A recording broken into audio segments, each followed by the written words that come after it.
Welcome sa another episode ng Market Outlook at pag-usapan natin yung nangyaring panic nung nakaraang linggo. Actually, there's a panic talaga, no?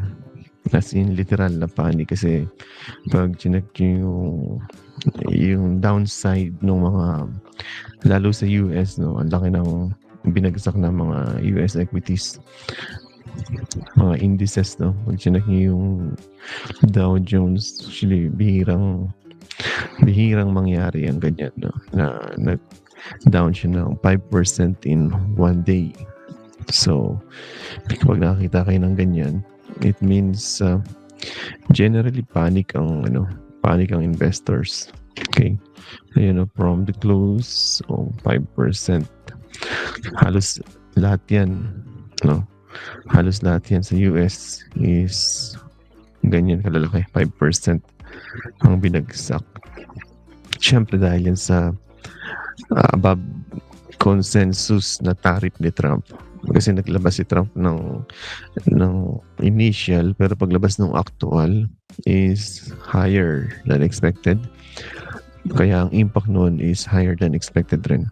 So itong mga move na yan sa US, kung nagtataka kayo bakit ganyan kalalaki yung movement, nagpa-priced in yan ng recession. Okay? Pero sa una nakakatakot yan, pero actually gusto talaga natin mangyari is magkaroon ng, kung hindi man magbo-bull market, gusto nating mangyari is mag-recession na lang para magkakat na si Powell, at the same time mag-i-inject na ng liquidity, tapos bull market na kasunod, no? So hindi sa ayaw natin yan, kaya lang dapat hindi ka naipit, no, during the process. So antayin mo siya matapos. Okay? At hindi lang US ang bumagsak, no? Lahat. Wala kang tataguan ngayon. Emerging market Asia, bagsak din. Yung strong na China, at least strong pa rin siya. Pero mapapansin mo may rotation habang massive yung downside or yung movement sell-off sa US. Tingnan nyo naman to, down lang siya ng 1%. Actually, bumalik po, tapos dun lang nag-open. Okay? So, may rotation talaga, no? Mostly bearish sila sa US ngayon, pero bullish sila sa Asia. Kasama ba dun ng Philippines? Well, partially yes, dahil kita nyo naman yung Brent, basag ang Brent oil. At good yan sa Philippines dahil alam naman natin na tayo is importer ng oil, no? So, mababa ang presyo. Good sa atin yan, pababa ang CPI natin. Tapos, dahil bearish sila sa US, exit sila sa US, no? So, weak din yung dollar, break down yung dollar. That's why strong naman ang peso. So, mapapansin natin na nakakatakot sa una, pero in the end, yan talagang gusto nating mangyari para mag-bottom out. Yan talaga yung bottoming out process, no? So, process yan. Kung naipit ka, hindi ngayon ang panahon ng pagka-cut. Ito yung panahon ng pag-a-add ng fund or pag-re-reallocate. Actually, ang bullish ngayon is yung yield, no? Mapapansin natin yung Philippine 10Y. Ayun, lumiliit yung yield niya. Ibig sabihin, at saka nagkakaroon ng activity, Ibig sabihin niya, bumibili sila ng yield. Kahit sa US 10Y, ganyan din. Ayun, pababa yung yield ng 2Y, 10Y, 5Y kasi nga yun ang safe haven, no? Lilipat sila kasi nga may recession sa US. Ang gagawin nila, exit sila sa US, lipat sila sa bonds. At least nalock nila yung mataas na yield.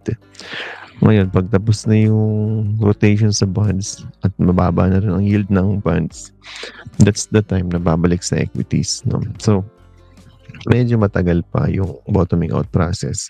Hindi siya instant. Pero kung kaya mong i-navigate dito kakikita ng malaki, no? So kung, again, ito yung time na dapat mag-add ka na ng BP at pag nag-bottom out, saka ka papasok. Kung naipit ka at parang too late to cut, huwag yun i-cut kasi late na talaga. Okay? Hindi naman bumagsak ang Philippines ng malaki. Kaya, hindi ka rin matatakot, no? Kaya lang kung bumagsak siya ng malaki kasi kita niyo yung movement nung Friday, yung 5%, 6% drop. Massive talaga yan. So, puwedeng sa Monday, puwedeng bumagsak pa ang Philippines.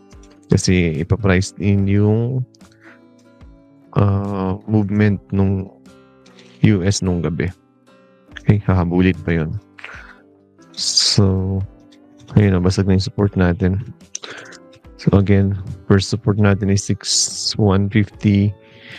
Nabasag na dito sa level na to. Ang next na is 6,000. Ayun. So may possibility yan ngayon tamaan sa Monday. At pwede kang bumili dyan kung hindi babasagin. Pag binasag yan, 5,800 na ang next na bilihan. Okay? So hopefully may BP pa kayo para i-accumulate dito sa mga dip na to. So hindi yan babalik agad-agad dito. Anyway, may CPI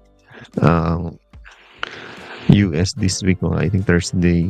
Tapos may cut din si BSP this week, no? Kung ito ay positive at ito ay positive, then pwedeng magkaroon ng technical bounce, no? Itong movement ng US na to is ripe to for technical bounce. Yung ganung galawan. Yung 6% drop. Ayan. Tapos in total parang ano yan eh. Parang 10% kung i-count mo yung mula dito. Diba? 8% drop. So may bounce yan. So most likely, kung maganda yung CPI, yun yung reason ng bounce. Pero kahit pa, may chance ng technical bounce yun ngayon. Okay? So just a technical bounce muna, pero hindi siya literally reversal, no? Kasi sa side base pa yan. Aantayin maubos yung mataas na bond yield. Pag mababa na yun, then saka magrarally ang equities, no? And kung mag-cut si Powell, actually ang gusto rin talaga ni Trump is mag-cut si Powell. Medyo depende sa diskarte nila, no? Pero kung may mga retaliatory pang mangyayari like in China nag-announce ng retaliatory tariff, so EU abangan din natin. So yun yung mga magkukos pa ng volatility. Okay? That's why hindi pa siya totally bottom out, no? Process pa lang. So antayin natin matapos yung process. Okay. Gold is hindi na siya actually safe haven. Pero sa akin ano yan, buy the dip si gold. Kasi ano pa rin siya, tinamaan lang ng panic. Kasi naglipat nga sa bonds pero in the end, good pa rin yan. Siguro mga dito. Yan, 2.8. Okay? So, yun lang for equities and Philippines. And expect talaga natin babagsak sa Monday ang Philippines dahil dito. Ayun, no? So, ito yung level ng 6,000. So, mukhang bibisit sa 6,000 this week. Konti na lang naman kasi nasa 6,1 na lang tayo. So, konti na lang yung 6,000. Tapos, ayun, balik sa 5,800. Okay? So, abang-abang. Okay, yun lang. Mamaya pag-usapan natin yung mga stock request dito sa ating Facebook sa ating part 1 and part 2.